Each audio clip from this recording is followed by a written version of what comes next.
Reflexão sobre o livro de Juízes, hoje o capítulo 18, lemos o versículo 20, diz a palavra: Então se alegrou o sacerdote, tomou a estola sacerdotal, os ídolos do lar e a imagem de escultura, e entrou no meio do povo. Amados, esses capítulos que sucedem a história de Sansão não estão em ordem cronológica, ou seja, não aconteceram logo após Sansão, mas em período anterior, e foi nesse período que a tribo de Dan buscava a sua herança. Na verdade, já havia recebido, mas julgaram pequena a sua porção e foram pelejar contra a terra de Laís. Antes, como de costume, 5 homens foram enviados para espiar e explorar a terra, e nessa missão pernoitaram na casa de Mica. Estando ali, reconheceram a voz do levita, que lhe explicou como Mica o havia recebido e como lhe oferecera tudo o que precisava para o seu sustento. Então aqueles espias pediram ao levita para lhes dar resposta sobre a conquista da terra de Laís. Resumindo, o levita deu seu parecer favorável, os espias perceberam que a cidade era de um povo em paz e confiado, convocaram 600 homens para tomá-la e no fim ainda levaram consigo os ídolos de Mica e o levita que lhe servia de sacerdote.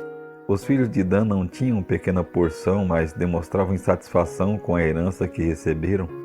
E ao pedido de seus espias veio-lhes a resposta. Disse-lhes o sacerdote: Ide em paz, o caminho que levais está sob as vistas do Senhor. Mas que resposta mais fajuta! Primeiro, que quando um profeta ou homem de Deus ia falar por parte do Senhor, antes o consultava, o que não aconteceu. Segundo, que ele não prometeu nenhuma vitória, só expressou uma bênção comum aqueles dias: ide em paz. E por último, declarou um dos atributos divinos, a onipresença.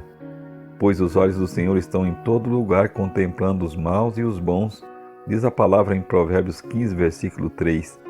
Portanto, não houve uma profecia, e sim um diagnóstico abstrato, praticamente uma previsão de horóscopo.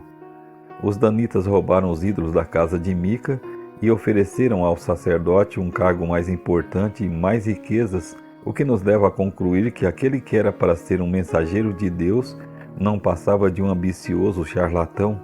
2 formas de falsa adoração se destacam no capítulo de hoje: a fé em palavras de falsos profetas e a fé depositada em imagens.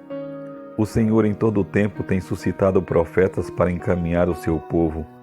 Em Amós, no capítulo 3, versículo 7, a Bíblia nos diz: Certamente o Senhor Deus não fará coisa alguma sem primeiro revelar o seu segredo aos seus servos, os profetas. Mas Jesus mesmo nos advertiu: porque surgirão falsos cristos e falsos profetas, operando grandes sinais e prodígios, para enganar, se possível, os próprios eleitos. São Mateus 24, 24. Querem, pois, saber se uma profecia é verdadeira? Prove-a se está em harmonia com as Escrituras. A segunda forma de falsa adoração é uma contrafação aos 2 primeiros mandamentos da lei eterna do Senhor: Não terás outros deuses diante de mim, não farás imagens de escultura. Êxodo 20, versículos 3 e 4. Vejamos o que diz o salmista no Salmo 115, versículos 4 a 8. Prata e ouro são os ídolos deles, obra das mãos de homens. Têm boca e não falam, têm olhos e não veem, têm ouvido e não ouvem, têm nariz e não cheiram. Suas mãos não apalpam, seus pés não andam, som nenhum lhes sai da garganta. Torne-se semelhante a eles os que os fazem e quanto neles confiam. E em Apocalipse 9, versículo 20 está escrito: Os outros homens, aqueles que não foram mortos por esses flagelos, não se arrependeram das obras de suas mãos, deixando de adorar os demônios e os ídolos de ouro, de prata, de cobre, de pedra e de pau, que nem podem ver, nem ouvir, nem andar. Entendem, amados? Esse estudo não é um ataque à fé de ninguém, e sim uma explanação das Escrituras tal como ela é, a verdade que liberta, a inspiração de Deus. O desejo do Senhor para cada um de nós é que aceitemos a sua palavra, ainda que não seja aquilo que gostaríamos de ouvir, mas sem dúvida, sempre será o que precisamos ouvir.